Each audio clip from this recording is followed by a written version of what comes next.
desinfección de alto nivel con la doctora Roxana Trejo González, presidente de AMEXPE. Ella es médica epidemióloga con maestría en salud pública, gerente de control de infecciones en el Centro Médico ABC. Este seminario es gratuito, pero si quieren una constancia, les pedimos un donativo. Es de la única forma en que nosotros hasta ahorita hemos podido seguir adelante. Les presento a la doctora Trejo. La doctora Trejo es médico cirujano con maestría en salud pública, con 27 años de experiencia en control de infecciones, vacunación, epidemiología clínica y hospitalaria, así como en calidad y seguridad del paciente. Fue coordinadora de control de calidad en la línea de producción de biológicos, así como en medicina ocupacional de la Gerencia General de Biológicos y Reactivos, Birmex. Coordinadora de epidemiología hospitalaria del Hospital Manuel G. González, asesor del Grupo Martí y Grupo Posadas del 2020 al 2022, presidenta de la Asociación Mexicana de Procesamiento Estéril, AMEXPE, del 2024 al 2028, expresidenta de la Asociación Mexicana para el Estudio de las Infecciones Nosocomiales, AMEIN, del 2016 al 2018. Actualmente es socio fundador de la Asociación Latinoamericana de Control de Infecciones, ASLACI, y se desempeña como gerente corporativo de epidemiología y control de infecciones del Centro Médico ABC, ubicado en la Ciudad de México. Doctora, bienvenida. Para nosotros es un placer que nos dé el tema de hoy tan interesante. Hola, ¿cómo están? ¿Sí me escuchan? No sé si me ven, pero... Perfectamente, le escuchamos perfectamente Ay, y gracias. también le cedemos la palabra. Permítame, ahorita podrá compartir. Muchísimas gracias. Agradezco muchísimo la invitación a todo el equipo de la Federación y colegios que ustedes liderean a este espacio para poder hablar de este tema tan interesante y tan controvertido en todas las instituciones de salud del país y de otros países, no solamente de México. Observo que llegan a muchos otros lugares y no solo a México. Y Así bueno, es. agradezco de verdad el espacio para que podamos platicar. Voy a compartir mi presentación, permítanme. Bueno, me hicieron el grandísimo, favor de poder invitarme a dar este tema que tiene que ver con desinfección de alto nivel. Yo creo que el tema que debemos de tocar es que al final el tener un proceso de desinfección de alto nivel es que queremos tener dispositivos limpios y pacientes sanos. En todas las instituciones de salud tenemos procedimientos invasivos que utilizamos pues los medios que tenemos en relación a dispositivos y por supuesto estos dispositivos pues van de paciente a paciente y entre ese inter de cada paciente pues hay temas relevantes que hay que tocar. Vamos a hablar de limpieza, desinfección, niveles de desinfección, riesgos de desinfección de alto nivel, desinfectantes de alto nivel y características, la desinfección de alto nivel manual, así como los equipos de reprocesamiento que existen, estas pues más que lavadoras, sino reprocesadoras para el tema de desinfección de estos dispositivos. Y pero me adelanté mucho. Y también vamos a hablar de competencias, capacitación del personal y conclusiones. En el primer punto me gustaría tocar un tema muy valioso porque aunque hablamos de desinfección de alto nivel, el pilar en todos estos procesos tiene que ver con la limpieza. La limpieza es un pilar del proceso de este dispositivo seguro o dispositivos seguros que utilizamos dentro de nuestras instituciones de salud. Y aquí lo primero tendríamos que preguntarnos por qué debemos de tener dispositivos, por qué tenemos que limpiar a fondo todos los dispositivos médicos antes de procesarlos. Por supuesto, tenemos que revisar cuál es la recomendación de todos estos productores de estos dispositivos, de los distribuidores, pero más que de los distribuidores, de quienes son los dueños de los dispositivos, quienes los venden, quienes los procesan, quienes los estructuran, quienes hacen la innovación. de ellos tendríamos que revisar qué es lo que están recomendando en estos dos ámbitos. Pero por supuesto el tema de limpieza es un tema muy importante porque los instrumentos y materiales utilizados durante una operación, una intervención o un proceso de diagnóstico, como puede ser en los endoscopios, duodenoscopios, gastroscopios, ureteroscopios y otros dispositivos que utilizamos en las instituciones de salud, pues pueden estar al final de su proceso cubiertos o con restos de sangre y tejido. Y microorganismos, más hablando de endoscopios porque entramos a cavidades no estériles o cavidades que tienen sus propios microorganismos. Y entonces estos dispositivos pues van a ir con este material que en ese proceso de diagnóstico o tratamiento o cualquiera que fuese por estos dispositivos, al final van a quedarse impregnados en sus lúmenes, en sus pinzas, en todo lo que tiene el dispositivo. Entonces es posible que también hayan estado pues con productos químicos, con fluidos, suciedad y con polvo en su traslado, en su manejo, en su almacenaje.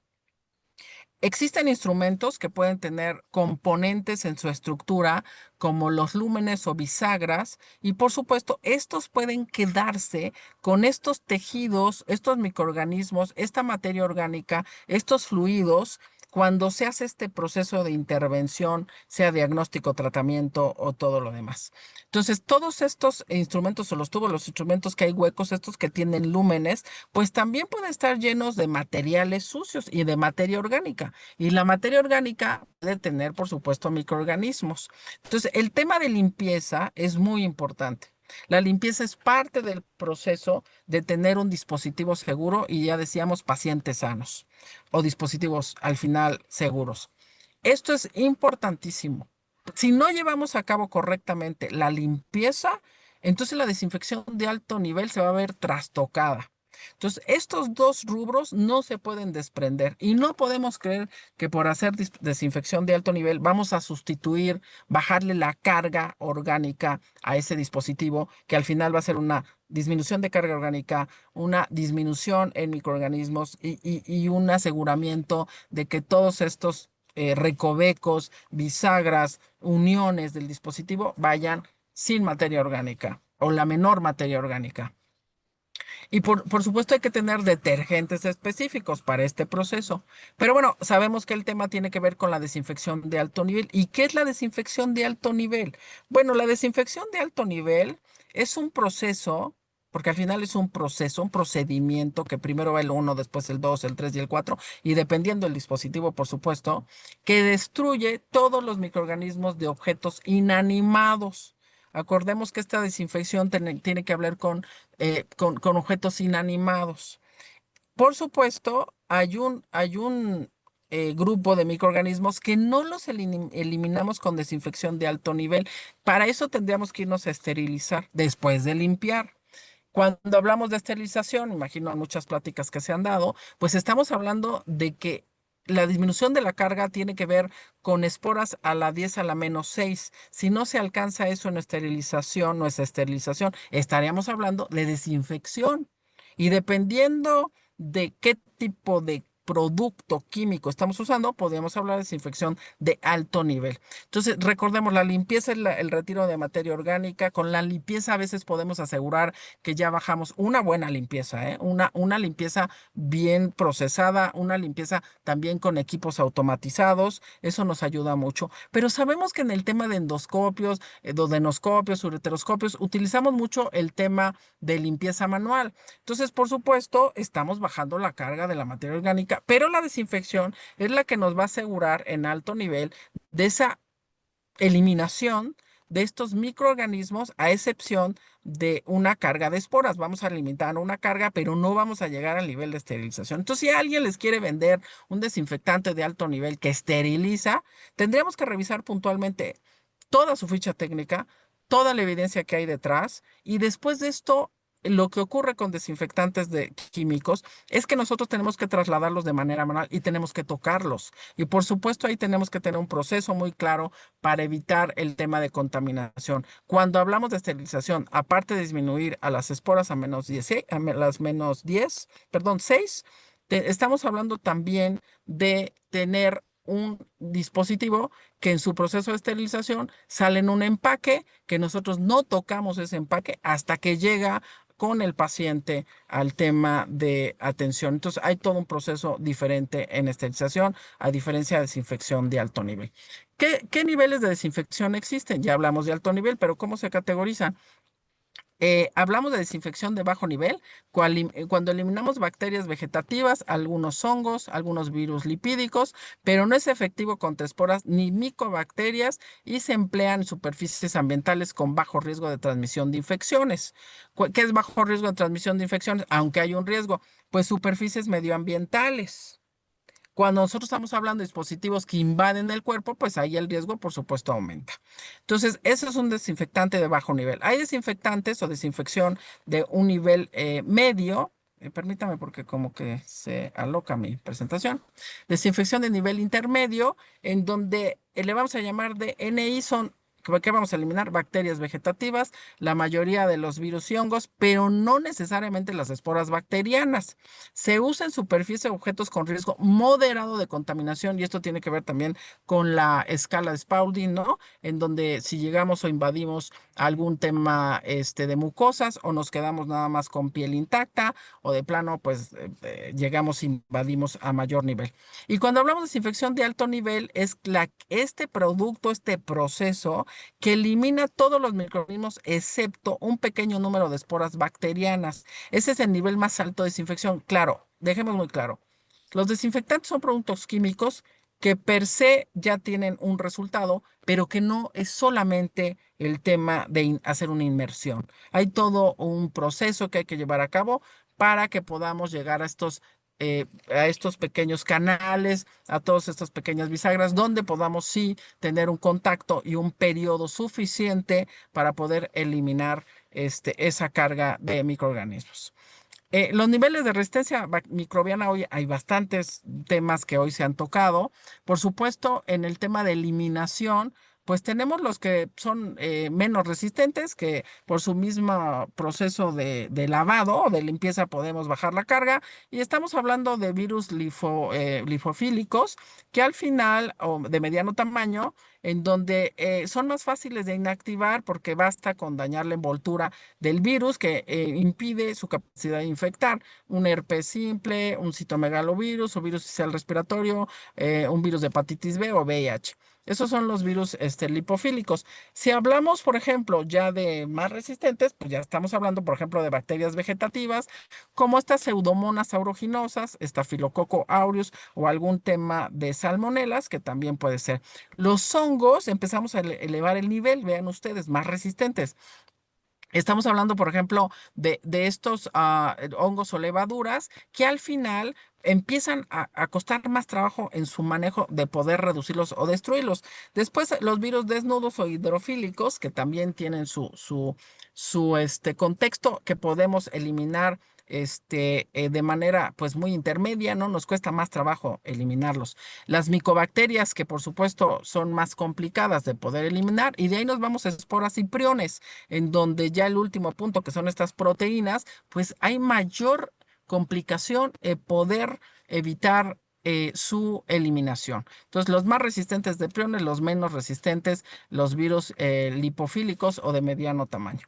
Y cuando hablamos de clasificación de dispositivos médicos, pues podemos hablar de dos tipos de clasificaciones, las de Spaulding, en donde hay una clasificación con Rutala muy definida, que empezó en los años 60, que clasifica los dispositivos médicos según el riesgo de transmisión de infecciones, y lo define en tres categorías: los críticos, contacto directo con tejidos estériles, que requieren esterilización, esos dispositivos. ¿Qué es tejidos estériles? Los que no tienen microorganismos per se, los que no tienen una microbiota, que la microbiota funciona para tener un equilibrio de otros microorganismos que pudieran llegar. Pero hay sistemas o órganos o áreas del cuerpo en donde no tenemos microorganismos. Esos son los críticos y entonces necesitamos esterilización. Semicrítico es contacto con mucosas o piel no intacta que requiere al menos desinfección de alto nivel. cuando hablamos al menos es que esto lo podemos elevar a esterilización, no nos quedamos ahí.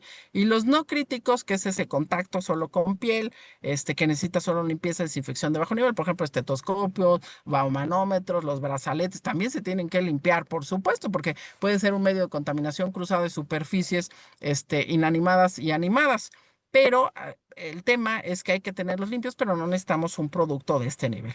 Y hay otra clasificación, esta clasificación de RKI, que es el Crico Farm, bueno, así se pronuncia, que estos son más recientes y detalladas. Hay una diferencia de tres grandes grupos, pero subdivide en los semicríticos y críticos en A y B, según su complejidad de reprocesamiento. Aquí ya está hablando del sistema del dispositivo. Críticos A y B, contacto con tejidos estériles con o sin alto grado de dificultad de reprocesamiento. Cuando esos dispositivos son muy complicados en estos recovecos, en estas bisagras, en estos canales y que no se pueden desarmar, ¿no? Per se, bueno, eso dificulta, por supuesto, el sistema. El semicrítico A y B, contacto con mucosas, con o sin geometría en relación al tema de la estructura y que al final esto es complejo. Sí, y el otro tema tiene que ver con el no crítico en esta clasificación. Bueno, ese es el tema hablando de cómo se clasifican. Si hablamos de cómo está esta clasificación comparando los dos, vean ustedes visualmente, en el tema no crítico, pues, se clasifica igual en este equivalente, muy nuevo, pero también innovador, en donde ya decíamos el no crítico, contacto con piel intacta, limpieza, desinfección de bajo nivel, no crítico, y al final coinciden, ¿no? Esto coincide en estas dos clasificaciones. El semicrítico, aquí ya ustedes pueden ver que en Spaulding no se diferencia entre A y B, y en el tema de RKI sí exige un tema de utilización de lavadora o desinfectadora validada para el tipo B. Y si ustedes ven el crítico en la clasificación de Spaulding, en donde sí refiere que penetra tejidos estériles, al final, ya comparándolos, en Spaulding no subdivide en los críticos y sí añade en esta clasificación de RKI el ABC, en donde obliga a la validación y trazabilidad reforzada de estos dispositivos. Porque ¿cuántas ocasiones no hemos tenido endoscopios de cómo se hace la trazabilidad? O sea, si en el tema de la central de esterilización a veces es complejo la trazabilidad, imagínense en estas áreas de desinfección de alto nivel de todos estos equipos, endoscopios, duodenoscopios, en donde debemos de tener muy claro, el tema de trazabilidad es no solamente en quién se usó la primera vez, la segunda vez, la tercera vez, qué se hizo con ese paciente, dónde se reprocesó, quién lo hizo. ¿Cómo lo hizo? ¿Cómo lo resguardamos? Todo esto es un tema de trazabilidad. Y esto, por supuesto, a veces es más complejo. Porque si no tenemos un sistema automatizado y hay que hacerlo manual, que lo podemos hacer, pero hay que tener mucha claridad en cómo lo vamos a hacer. Por si tenemos un tema de un brote, ¿cómo podemos detectar cuál fue esa fuente? ¿Cuál fue la falla? Si no tenemos trazabilidad, no podemos detectar fallas. Si no detectamos fallas, no podemos hacer mejoras. Entonces, el tema de trazabilidad es muy importante también para detener el tema de estas infecciones, hablando de las CIAs. También puede ser un tema importante que nos lleve a ser muy específicos y puntuales. Entonces, vean ustedes cómo, pues hoy cada vez se generan más temas en relación a las clasificaciones. En el algoritmo de desinfección simplificado que maneja RKI, dice, es preguntas, ¿el dispositivo entra en contacto solo con piel intacta? No, no, no crítico, limpieza y desinfección básica. ¿El dispositivo entra en contacto con mucosa o piel intacta? Dice sí, diseño simple, dan válida. B, diseño complejo del dispositivo, tiene lúmenes, tiene válvulas, hay que preferir lavadora desinfectadora validada. Y uno diría, bueno, pero si eso es lo que se usa, doctora. No, bueno, si hablamos de todo el país y Latinoamérica, no, no en todos lugares se tienen reprocesadoras. Entonces, por eso es importante a veces avanzar en estos temas porque nos puede ayudar a mejorar la infraestructura de nuestra institución, hablando de equipamiento, no solamente de competencias de las personas, sino equipamiento de las instituciones de salud. Y el otro punto, el dispositivo penetra en tejido estéril, un sistema vascular, por ejemplo, es crítico. El diseño del dispositivo es simple, esterilización estándar. El diseño del dispositivo es complejo, instrumentos articulados, hay que tener una esterilización con validación reforzada. Y en el tema de implantes, pues dispositivos dispositivos penetrantes, esterilización, control funcional y trazabilidad obligatoria. Aquí ya no está solo enfocándose a Dan, aquí ya está elevándose a otro tema, igual que Spalding, pero haciendo el tema de categorización por dispositivo complejo o no complejo. Entonces, dan de dispositivos semicríticos y riesgos de transmisión de IAS. Los artículos semicríticos requieren al menos desinfección de alto nivel y se han vinculado a más brotes o a fallas en el reprocesamiento de estos artículos que con cualquier otro dispositivo médico reutilizable pudiéramos tener. ¿Cuáles son algunas de las causas en estos artículos que se han compartido? Es limpieza insuficiente, mal uso e incompatibilidad del desinfectante, defectos estructurales, por ejemplo, de duodenoscopios. Recuerden que hubo un artículo muy interesante de duodenoscopios de Brontes en Estados Unidos, sondas, estas sondas que también pueden ser complejas en el tema estructural y la omisión del secado o de otros pasos del proceso. Estos son algunas de las causas en algunos artículos que se han publicado y que nos pueden ayudar a tomar mejores decisiones en nuestra institución de salud. El nivel de desinfección, el DAN es el mínimo nivel aceptable para reprocesar endoscopios semicríticos y críticos que no pueden ser esterilizados. Algunos de ellos pueden ser esterilizados, se utiliza pues gas, pero al final pues puede haber un tema de secamiento de la estructura y que a lo mejor el paso del tiempo pues te tenga un daño, pero al final sí hay que hacerlo en muchas instituciones de salud. Los broncoscopios, después de ser utilizados en pacientes que tienen diagnóstico de Mycobacterium tuberculosis o diagnóstico de microorganismos multidrogoresistentes o resistentes a carbapenemasa o productores de carbapenemasa, se tienen que ir al tema de esterilización. Tenemos la AMI ST 91-2021, donde promueve la transición hacia la esterilización siempre que sea posible y que contemos con esa estructura, especialmente para dispositivos complejos como duodenoscopios, por este tema que ya hemos observado y por este tema del componente en el dispositivo en el elevador para RCP que dificulta el tema de DAN. Ahora, hay brotes que podemos leer de infecciones asociadas con dispositivos semicríticos que nos ayudan mucho. Este brote de Rutala, ya saben, 2019, que a lo mejor perdimos el foco porque nos metimos en COVID, pero que esto nos ayuda muchísimo a revisar qué es lo que estamos haciendo hoy y qué podríamos esperar o tener riesgos de. Ahora, recordemos que de repente se puede perder el seguimiento de estos pacientes porque en el tema de trazabilidad, muchos estudios de este tipo se hacen ambulatorios y los pacientes se van a su casa y luego ¿quién los recupera?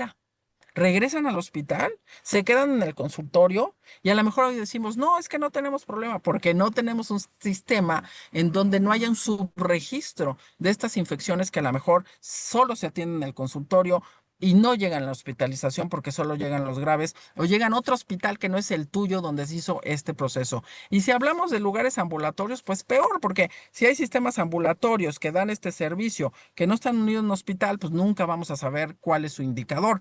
Pero bueno, tenemos información importante, publicable, como en el tema de endoscopios, en donde hubo 130 pacientes en relación, bueno, brotes o margen de seguridad de DAN, con una carga microbiana de 10 a la 7 o 10 a la 10 y una complejidad en tema del biofilm, ¿no? Lo que se adhiere al endoscopio, lo que por su tema de minerales y otros temas surfactantes junto con materia orgánica se pega al endoscopio o se pega a una superficie y ese es un biofilm, que es como una de estas placas que se tienen o que tenemos, ¿verdad? Que esperamos que no, que tenemos en las venas, perdón, en las arterias, que hacen como estos trombos cuando se desprenden. Esto es muy parecido y ahí se pueden quedar microorganismos. Entonces, el tema creo que importante en este punto es que cuando uno lee todos estos dispositivos semicríticos en brotes relacionados a ellos, algunos otros como de otorrino, sondas endocavitarias, prostáticas, vaginales, laringoscopios, citoscopios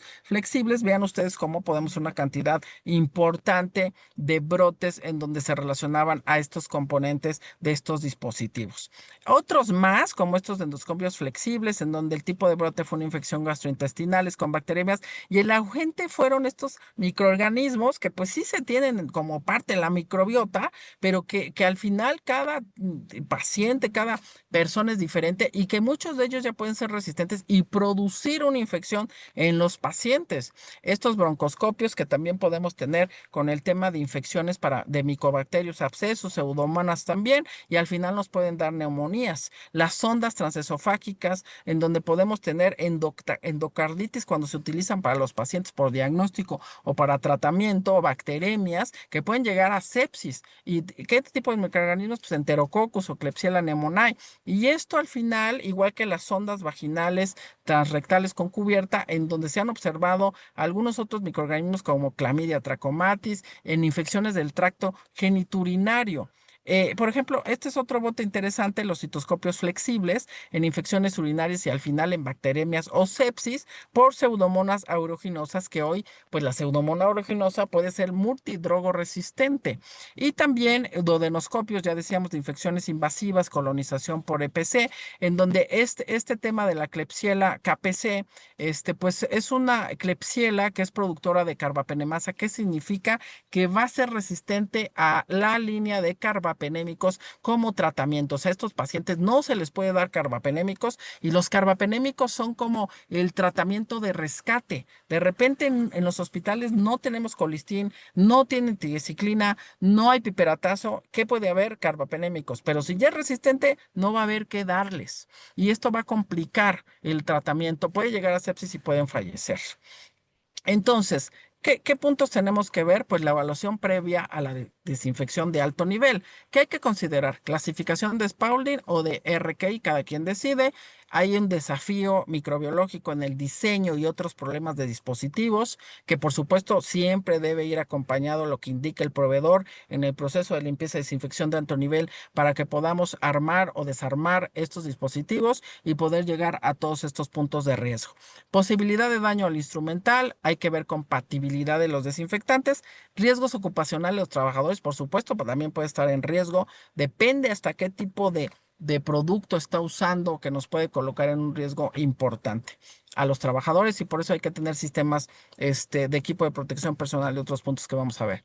Tipos de dispositivos, tenemos endoscopios, gastrointestinales, broncoscopios, que son de mayor riesgo de brotes por carga microbiana y por los canales internos complejos que pueden tener, el riesgo especial con duodenoscopios, canales o elevadores en su sistema, las sondas endocavitarias, que aunque usen funda, pues sí requieren de un DAN por el riesgo de perforación de la funda, ¿no? Y no vamos a estar revisando si la funda se perforó o no. Entonces, ¿por qué? Porque se ha visto que llega hasta el 80% este tema de daño a la funda. Las sondas CT que al final se asocian a brotes con daño estructural o mal reprocesamiento y requieren DAN. Los citoscopios flexibles y similares que también requieren limpieza minuciosa. Recordemos que la limpieza es un pilar en el tema de un paciente sano en su tratamiento, intervención, etcétera, de dispositivo y perfusión activa del desinfectante dentro del canal como todos los lúmenes. Decíamos, no solo es un tema del producto correcto, sino del proceso correcto de desinfección de alto nivel. Hay desinfección térmica, como el tema hablando de métodos de desinfección, que tiene que ver con pasteurización, procesos que logran un DAN en una lavadora desinfectadora. El agua puede ser llevada a 77 grados centígrados de temperatura y se mantiene más o menos 30 minutos. Destruye todos los microorganismos excepto las esporas bacterianas, ya lo decíamos, y su uso es circuitos de terapia respiratoria o anestesia.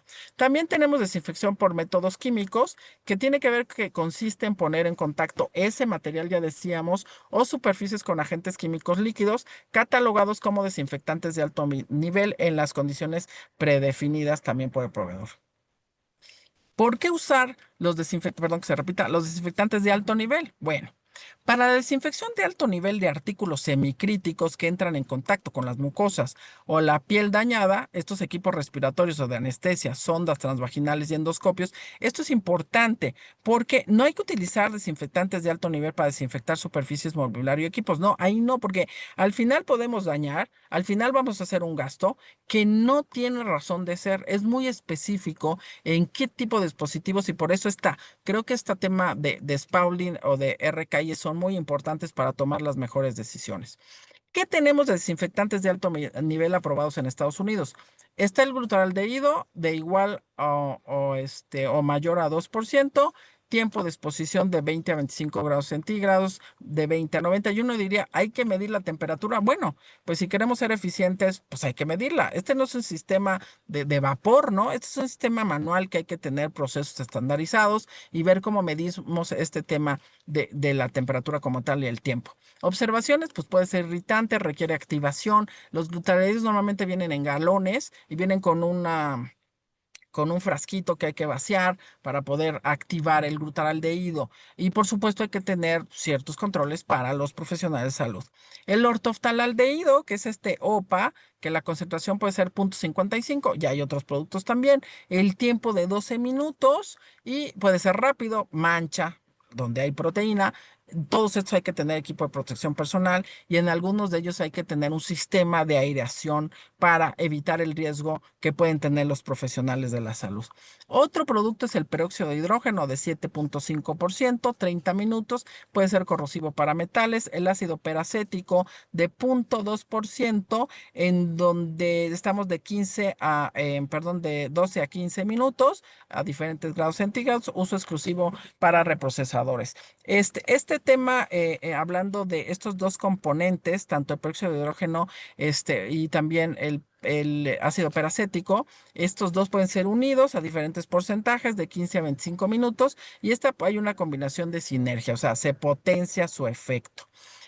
Hablando del glutaraldehídos, ya decíamos concentración mayor o igual a 2%, tiempo de acción de 20 a 90 minutos a estos grados centígrados y en 5 minutos a 35 grados centígrados en sistemas automatizados, reprocesadoras automáticas de endoscopios. Y también hay ventajas ventajas importantes del glutaraldehído, amplia experiencia clínica, o sea, hay un uso común en muchos lugares de instituciones de salud, compatible con amplia variedad de materiales como endoscopios, es relativamente económico, pero sí hay desventajas. ¿Cuáles son las desventajas? Vapores tóxicos e irritantes respiratorios para trabajadores, fuerte olor, requiere activación y puede fijar sangre y tejidos a superficies, que ese es un tema importante. Y creo que dentro de todo esto uno diría, bueno, pues un buen producto, doctora, pues es barato, pues sí que se inactive, pero aquí hay que tener un punto importante en relación a que puede causar hipersensibilidad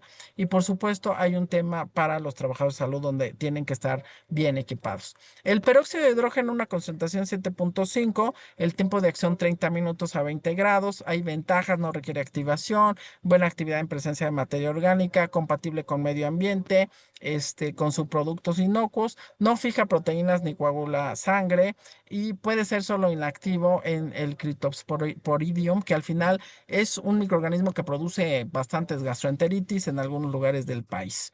Desventajas: corrosivo para algunos metales, cobre, zinc, latón. Hay que verificar la compatibilidad con los fabricantes del dispositivo. Siempre, repetimos, siempre con el tema del fabricante para que nos dé sus recomendaciones y por supuesto en el tema de limpieza y desinfección. Y puede causar daño ocular severo, por eso es importante protegerse. El ácido peracético, concentración 0,2, tiempo de acción 12 minutos. Solo se utilizan reprocesadoras en endoscopios. Ventajas: ciclo de desinfección rápido, es biodegradable, no fija sangre ni proteínas, es esporicida rápido, compatible con muchos materiales. Y compatible con muchos materiales. Desventajas: puede dañar algunos materiales como aluminio anodizado. Solo se usa en instrumentos sumergibles. Tiene un costo mayor que el glutaraldehído. Hay que disponer el equipo automático, pues, por un reprocesador. Puede generar daño ocular, cutáneo con soluciones concentradas, es irritante, hay un olor intenso y bueno, puede haber un derrame y hay que estar preparados para esto. La combinación de estos dos productos, el tiempo de acción es 15 minutos, hay desventajas, por supuesto, y ventajas. Las ventajas: no requiere activación, hay una alta efectividad o eficacia. El tema es poricida, sin llegar a 10 a la -6, compatible con diversos materiales, no fija tejidos. Desventajas: daño a materiales similares al ácido peracético, solo para instrumentos sumergibles, son más costosos que otros desinfectantes y hay riesgo de irritación ocular o dérmica. ¿Qué seguridad hay para dar? Separación física entre áreas sucias, o sea, hay que tener en la infraestructura una separación clara entre la zona sucia donde se hace totalmente más limpieza, donde se hace el reprocesamiento, donde pasan a hacer un secado y un resguardo. Hay que tener bien claro el flujo. No solo la separación, el flujo unidireccional del dispositivo de sucio a limpio. El equipo de protección es obligatorio, guantes, bata impermeable, protección facial y ocular. Y a veces la protección facial no es un cubreboca triple capa, puede ser un protector facial para gases, dependiendo que estemos utilizando. Estación de lavabos por el tema de salpicaduras, que sea accesible, que sea rápido de llegar, son 15 segundos y al final pues debemos estar 15 minutos haciendo el lavado. Kit de derramas siempre hay que tener en esta zona donde hay químicos, hay que tener un contenedor específico para resguardar estos productos. No es una tarimita, no es arriba del mueble, no, hay que tener un sistema de contención de los galones que vamos a utilizar. Hoja de seguridad siempre de los productos químicos accesibles y todavía hay un plus más que hay que tener, el stock. ¿Cuántos debo de tener? Tres, cuatro, uno, dependiendo de nuestra productividad. En el tema de cómo vamos a tener un tema de asegurar el proceso, bueno, hay que asegurar limpieza previa y secado, hay que adherirse a las instrucciones del fabricante, hay que usar equipo de protección personal, que también el fabricante te lo indica y que por supuesto todos debemos de observar con mayor fuerza, asegurar la completa inmersión del artículo y perfusión de sus canales y lúmenes con el DAN, respetar el tiempo de exposición y temperatura recomendada, asegurar enjuague y secado y un almacenamiento seguro. O sea, ya pasó el proceso de limpieza, ya pasó el proceso de reprocesamiento con un desinfectante de alto nivel. Pues ahora hay que secarlo, enjuagarlo, hay que utilizar, por supuesto, aire con grado médico y hay que almacenarlo porque ya pasó todo el proceso. ¿Cómo va a llegar al paciente? No lo regresa en un contenedor que no llevó un proceso de limpieza porque lo va a contaminar de manera externa, pero al final esto va a entrar al paciente. ¿Qué compatibilidad hay de los desinfectantes de alto nivel? Los desinfectantes de alto nivel tienen el potencial de causar daños químicos, así como cambio en la apariencia visual. Esto es normal, es parte del proceso. Hasta hoy no tenemos uno que no ocurra esto. Y hay propiedades físicas de los materiales con lo que entran en contacto. Hay que ver qué compatibilidad hay. ¿Qué riesgos hay? Por eso el tema de el fabricante es muy importante. Preferir productos sin fijadores proteicos, esto evita residuos y evitar uso de estos DAN incompatibles para nuestros dispositivos, solicitar cartas de compatibilidad emitidas con fabricantes de dispositivos. ¿Qué riesgos laborales con el uso de glutaldehído tenemos? Pues irritación respiratoria podemos tener, sensibilización respiratoria, irritación ocular, irritación cutánea. Todo esto podemos tener y por supuesto podemos llegar a tener temas neurológicos. Y esto es importante. Porque, ay, perdón, no, ya me fui. Porque hay que revisar correctamente, y al final, el tema es que podamos proteger a nuestros pacientes, pero también a nuestros trabajadores. Esto es muy, muy importante, que podamos proteger a nuestros trabajadores, porque si no protegemos a nuestros trabajadores, ¿qué seguridad les vamos a dar también a los pacientes? Eso es súper importante. Hay que evitar estos riesgos que ustedes ven aquí, que son los riesgos laborales para nuestros profesionales de la salud. Por eso es importante también tener personas o profesional con competencias que no se esté rotando.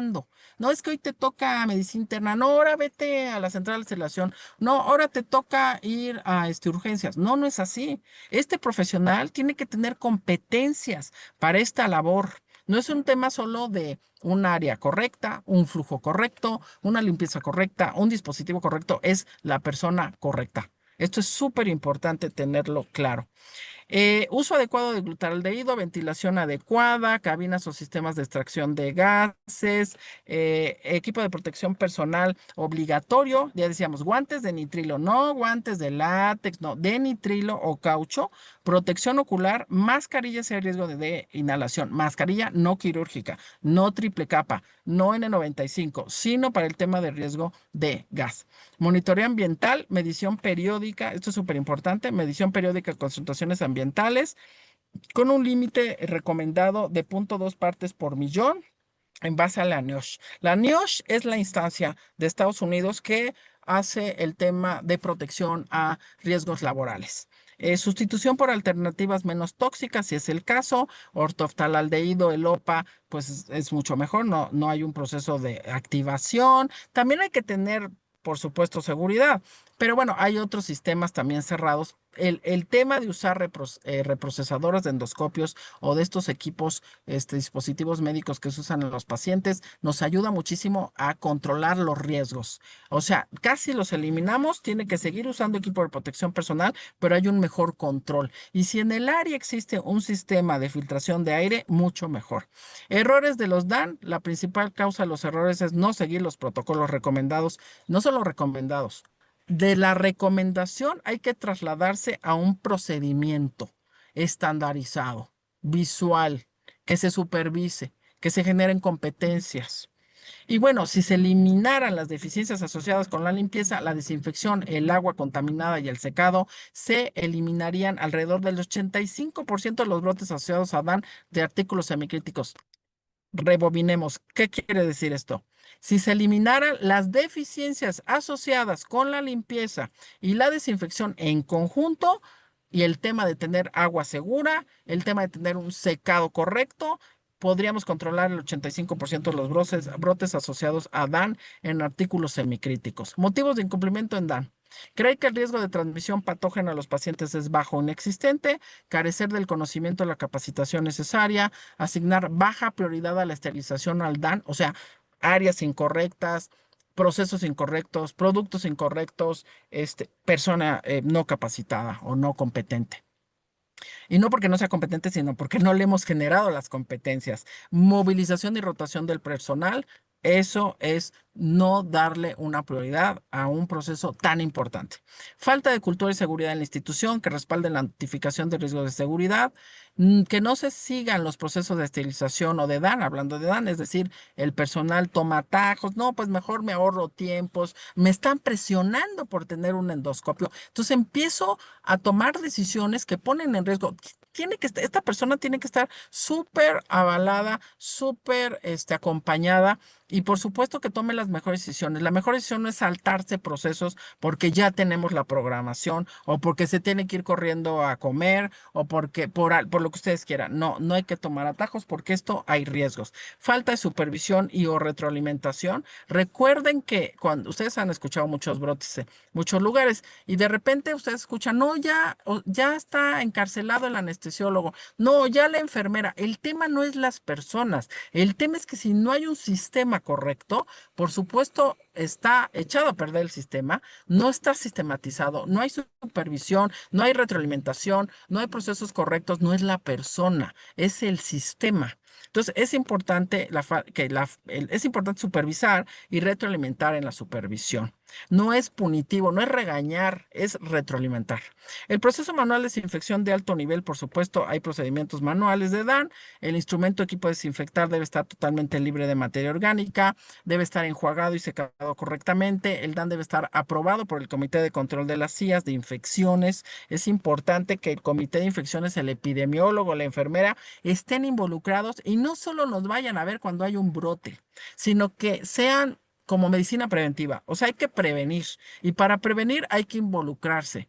Y para involucrarse, por supuesto, hay que tener conocimiento y hay que ser un líder.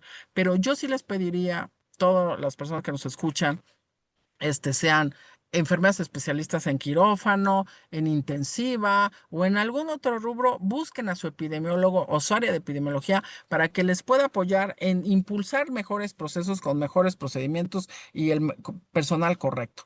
Entonces, el DAN debe estar aprobado por el Comité de Control de las CIAs. El desinfectante de alto nivel debe ser vigente limpio. Debe que estar un proceso de, lo voy a dejar 14 días porque así lo indica el proveedor, cómo lo voy a contener, dónde lo voy a anotar, cómo voy a ver si tiene ese tema de aseguramiento de la temporalidad. Y por supuesto, el tema del equipo de protección es básico. El personal está expuesto a riesgos significativos de contaminación biológica y química. La manipulación del DAN, o sea, del químico con la protección adecuada siempre debe ser protección facial ocular. Lo sé que lo estamos repitiendo, pero es importante. Bata o delantal impermeable, guantes de protección química larga y nitrilo, largos, perdón. Largos, estamos hablando no de 10, no de 30, si se puede. Y por supuesto, que sea de nitrilo. Disponer de políticas escritas sobre el uso de equipo de protección personal, capacitación inicial, verificación anual de competencia, supervisión activa y cumplimiento es súper, súper prioritario. El control de la concentración del DAN es básico. Hay que usar tiras reactivas para corroborar la concentración mínima efectiva del producto. Algunos lo recomiendan que dura 14, otros dicen que 30, pero siempre es importante tener un proceso, un sistema o un insumo de control, porque algunos nos dicen, no, doctora, usted, o enfermera, usted haga controles, cultive. No, pues es un tema de cultivar.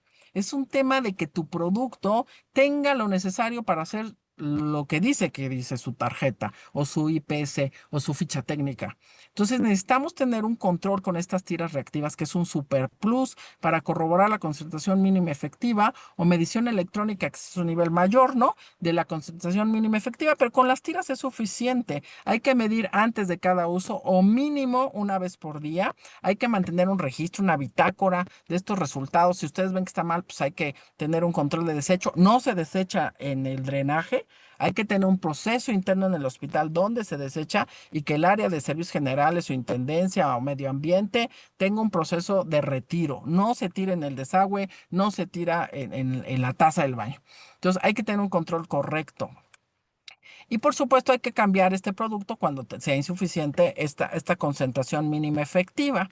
Em, el procedimiento manual del DAN cuando se hace manual, el dispositivo debe estar limpio, desarmado y seco. Hay que dejar completamente sumergido en este DAN, incluyendo todos los canales internos, inyectar el desinfectante en los lúmenes. Ya decíamos que también es un tema solo de inmersión. Hay zonas que hay que estar inyectando para que tenga ese paso por ese lumen. El tamaño del contenedor y el volumen del desinfectante debe asegurar la inmersión completa. No es, ay, me faltó tantito. No, es completa. Todo el sistema que se puede hacer inmersión.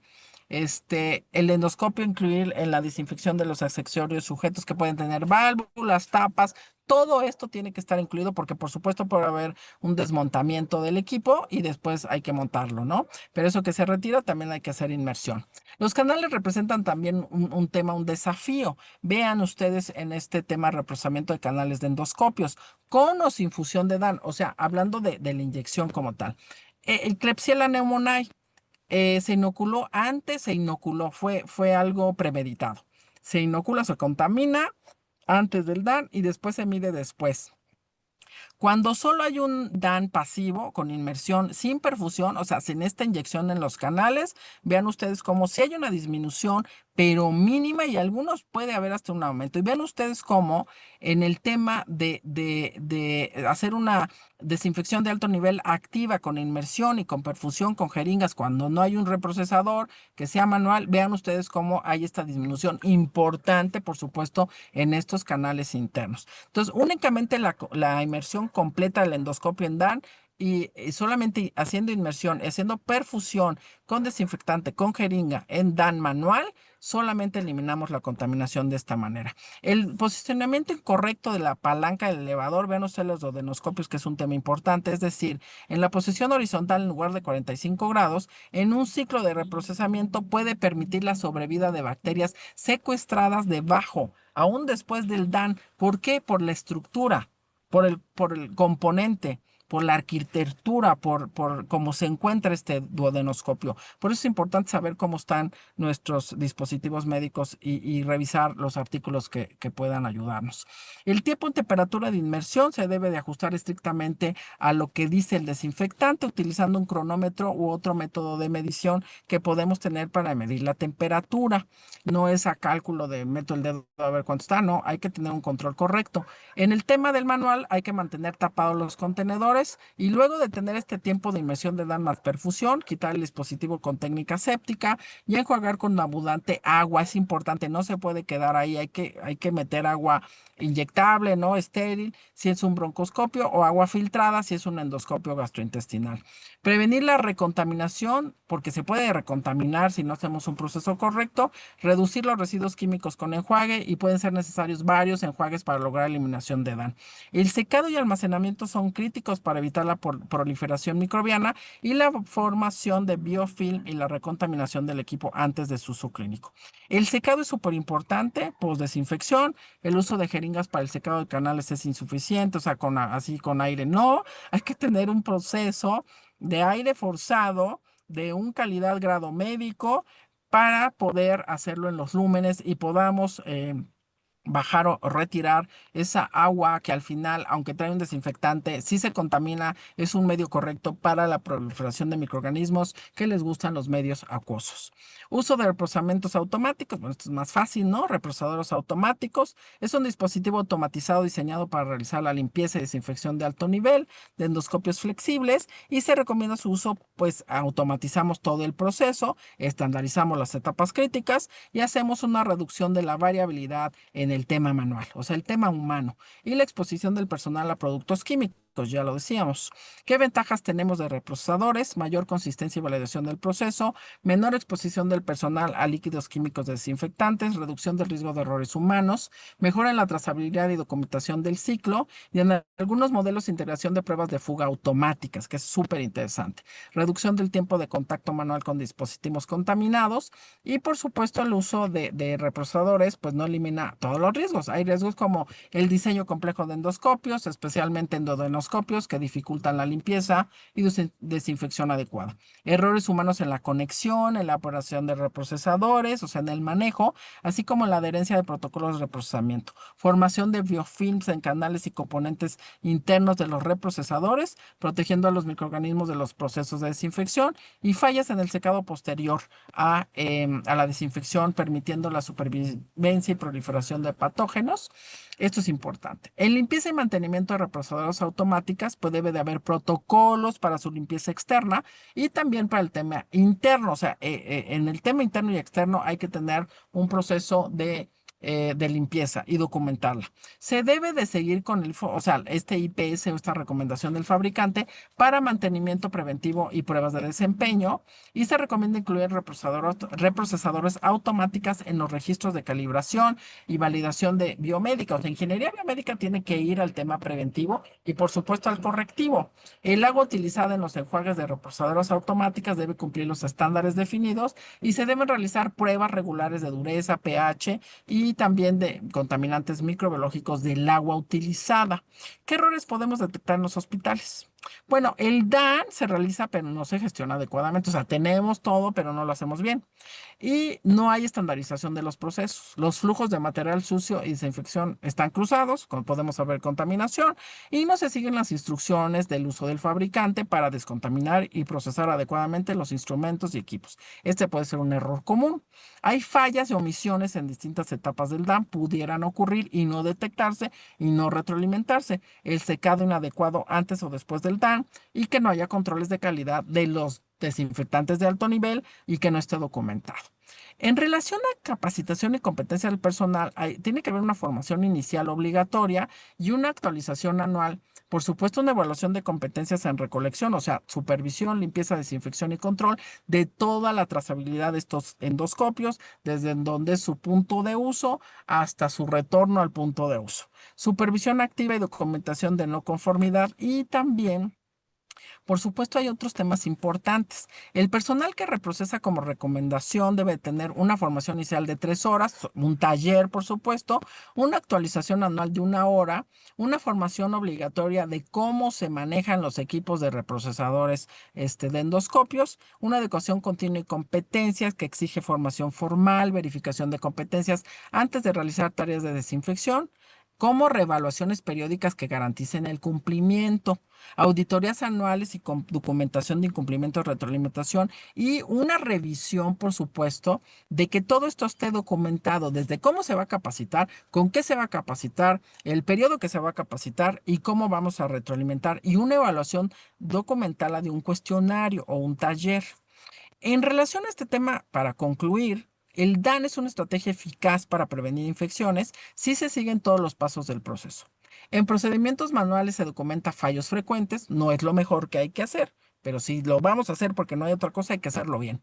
Se recomienda la desinfección de alto nivel automatizada, ya lo decíamos, para minimizar errores, por supuesto, y estandarizar procesos.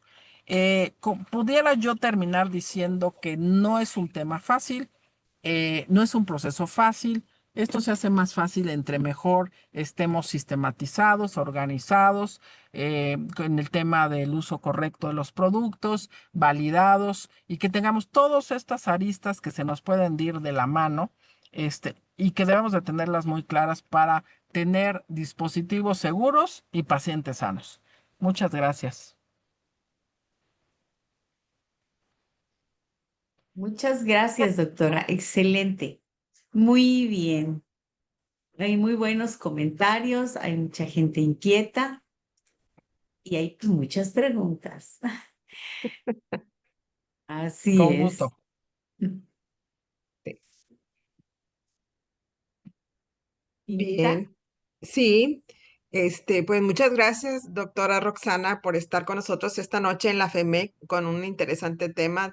Tuvo muy buena, aceptación este tema. Eso es bueno. Y bueno, hay una pregunta acá en el chat el donde se le da prioridad y dice, ¿en qué caso se utiliza el glutaraldehído por más de 30 minutos? Gracias por la excelente conferencia. Saludos desde Nayarit. Pues si no tenemos otro producto y es lo que tenemos, y nosotros sabemos que el paciente es un paciente que tuvo, que es un paciente que sospechan de Mycobacterium, por ejemplo, tuberculosis.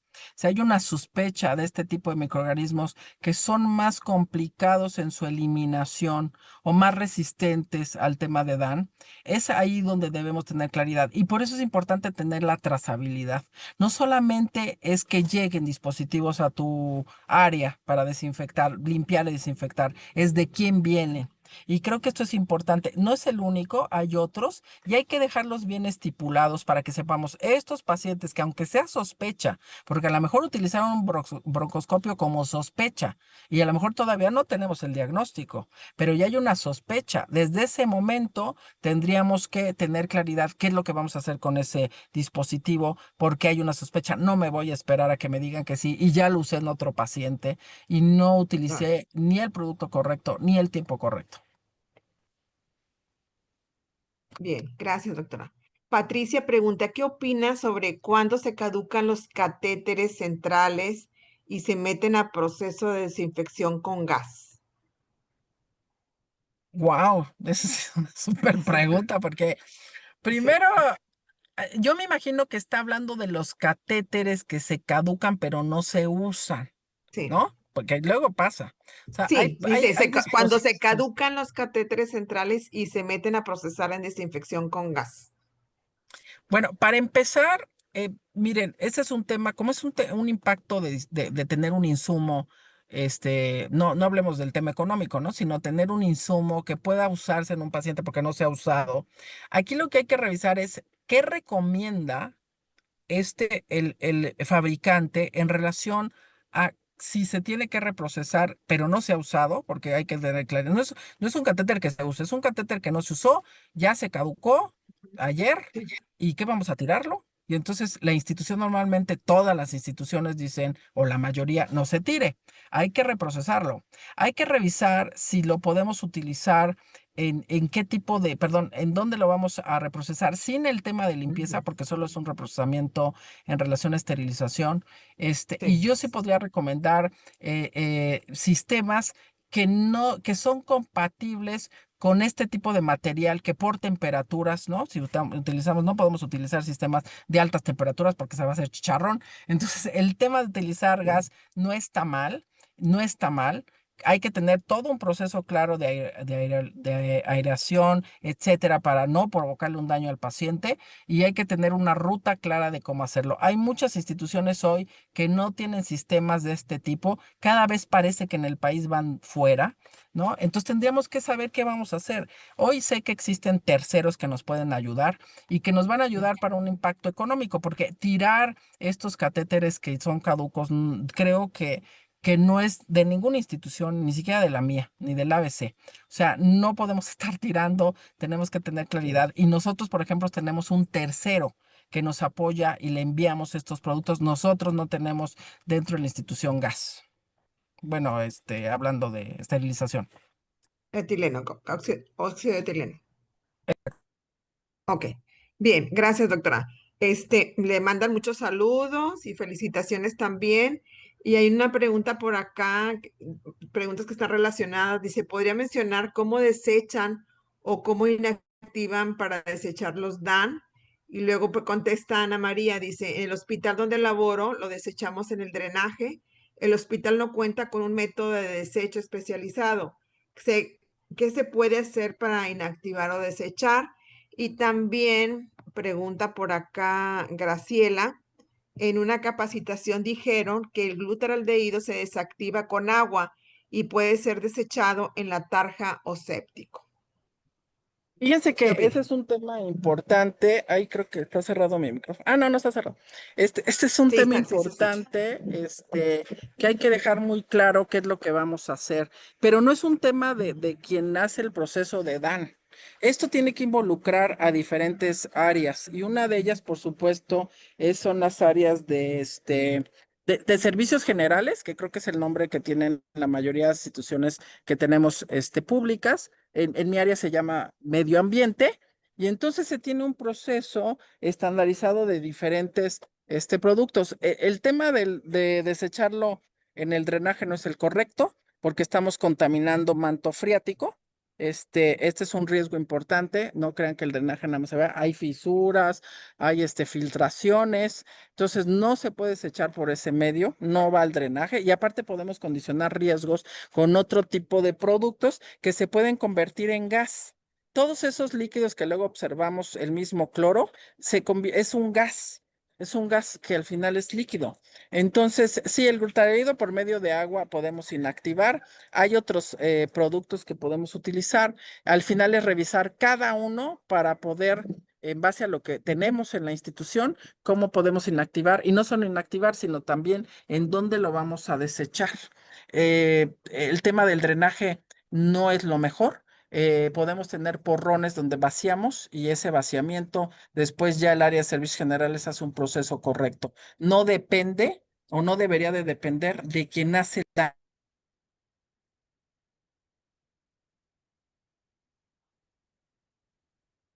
¿Soy yo? No, se, Eso fue el sonido.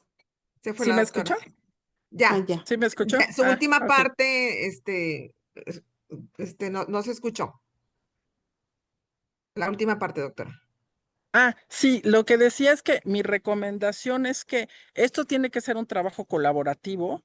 Tenemos que sentarnos con las áreas que manejan el tema de desechos para poder tener un proceso escrito en cómo vamos a inactivar, dónde vamos a contener y cómo se va a disponer. Entonces, en muchos hospitales eso lo hace servicios generales. Esta no es una responsabilidad unitaria de quien hace DAN. Esto es un trabajo colaborativo, que hay que tenerlo en conjunto. Bien. Rachel pregunta, dice, ¿en qué casos el OPA se usa en 5 minutos? En los casos de OPA en 5 minutos, depende mucho el tema de concentración. Hoy tenemos ortoftaldehídos, creo que en México hay dos marcas importantes, eh, perdón, de ortoftaldehídos, y esto tiene que ver de los 5 minutos con estos productos que podemos manejar. Miren, en muchos hospitales el sistema de productos que se usan en inhaloterapia, como los corrugados o algunos otros Ujú. productos que se reprocesan, ¿no? Porque esa es la realidad. En muchas ocasiones se reprocesan, pues nada más requieren de este tema de 5 minutos. Son productos que no entraron a mucosas como tal, pero que al final sí pueden tener un riesgo porque estamos a lo mejor en este sistema de corrugados, pues incluyendo oxígeno, ¿no? Hacia los pacientes. Entonces debe de tener bien claro o estandarizado que en esos casos podemos utilizar de 5 minutos y utilizamos ortoftalaldehído. Sí. O- Ok, bien. Dice Grisela, la pregunta de Grisela, en caso de tener paciente con VIH, ¿se desecha el DAN? No, no se desecha. O sea, hay muchos pacientes que no sabemos si tienen VIH y muchos pacientes que no Ah, sabemos si tienen hepatitis B o hepatitis A o hepatitis C o hepatitis C. Entonces, no es un tema de desecho. Por eso es importante medir la concentración mínima inhibitoria y que ésta se mantenga. sí. Bien. Lisbeth le pregunta, solo para comentar que ya hay glutaraldehído activado para minimizar el riesgo de los profesionales de la salud, como el Dermodex al 2%. Más que está en el mercado. Ok, creo que el tema de sí es un tema. Fíjense, este tema de la activación tiene que ver con la vida media del producto, ¿sí? Si no Ajá. vendría activado. Tiene que ver con la vida media del producto, por eso se inactiva y tiene un periodo que algunos proveedores te pueden decir que dura hasta 200 días y que no Sí. midas concentración mínima en mucho Ujú. glutaraldehído. Y eso no es así, porque no podemos estar haciendo cultivos de estos productos. Y sí, sí Ujú. pueden existir que ya vengan activados. El tema es cuál es la eficacia de ese producto, en qué temporalidad. Por eso es recomendable contar con estas tiras de concentración mínima.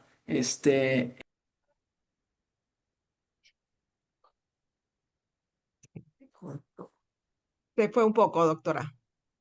¿Ahí me escucha? Sí, Ya, ya. sí. Perfecto. Sí, es que me Eve- alejé, creo. sí, Evelyn dice, buenas noches. El proceso de los endoscopios en nuestro hospital, los médicos quieren que sea rápido por el número de pacientes. El tiempo indicado, ¿cuánto sería?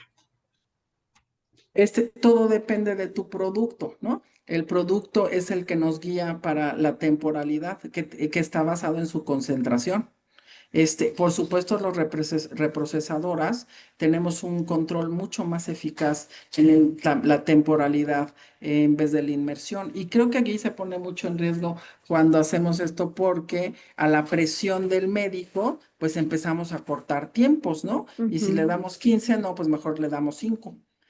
Al fin y al cabo, no era un paciente con tuberculosis, ¿no? Entonces, creo que lo más importante es que se trabaje de manera colaborativa con otras áreas. Si estamos incluyendo, por ejemplo, al jefe del área de desinfección, al de esterilización y algunas otras entidades, podemos fortalecerlos, unirnos y dejar claridad en un proceso y la dirección, porque si la dirección no participa va a ser bien difícil, ¿eh? Que podamos lograr esto con los médicos. Es importante que participe la dirección para que ya estandarizado el proceso en un procedimiento, podamos difundirlo y decirle a los médicos que no podemos acortar tiempos si los procesos ya están estandarizados. Bien, doctora, ya es la última pregunta. Las demás, hay muchas preguntas acá en el chat, ¿verdad? No terminamos. Déjeme le leo la pregunta de Estela. Dice, y van a ir juntas. Dice, Estela dice, ¿qué tiempo de caducidad le da al material procesado con DAN? Y María Margarita dice, después de la desinfección, ¿en qué se empaqueta? Porque mi duda, la bolsa de grado médico no es estéril y qué es lo recomendable. Fíjate que en el tema de almacenaje, por ejemplo, existen las recomendaciones tener anaqueles como tipo closet donde tú depositas el endoscopio o el duodenoscopio en un carrete donde el sistema tiene control de temperatura y de humedad, que es lo que nos ayuda a tener una seguridad en la temporalidad de este proceso que ya se realizó.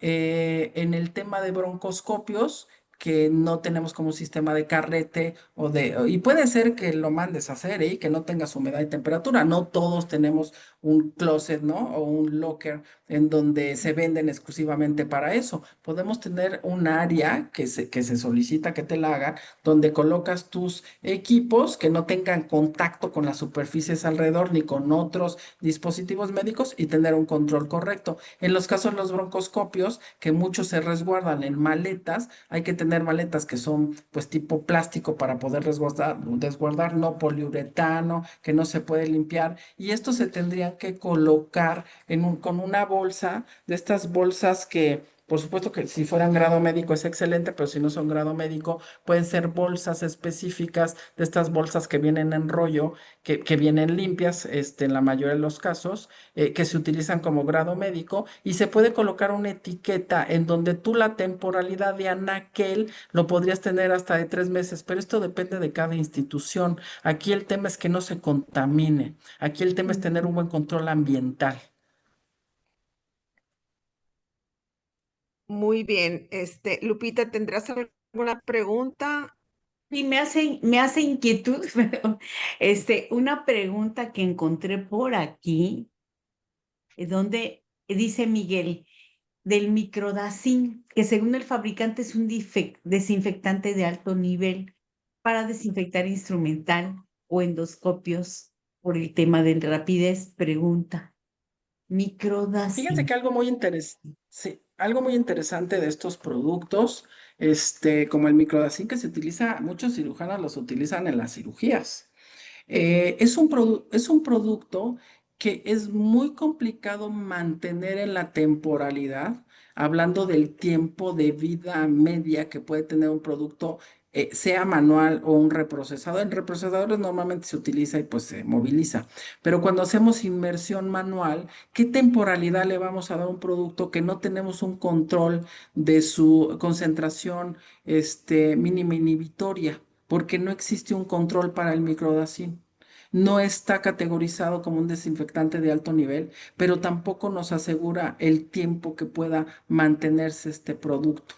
Eso nos complica muchísimo. Lo que ya vimos y ya lo comentamos, cuáles son los que ya están avalados en Estados Unidos para el tema de Cerdán, ¿no? Ya platicamos de ellos, ya decíamos cuáles son estos: peróxido de hidrógeno, ácido peracético, la combinación de estos dos, glutaraldehído, ortooftalaldehído. Estos son los productos y no significa que en el tiempo no tengamos algunos otros validados, pero hoy en todas sus investigaciones solamente estos son los que se tienen como tal soportados. Cualquiera puede llegar a la institución y decirnos que es agua bendita.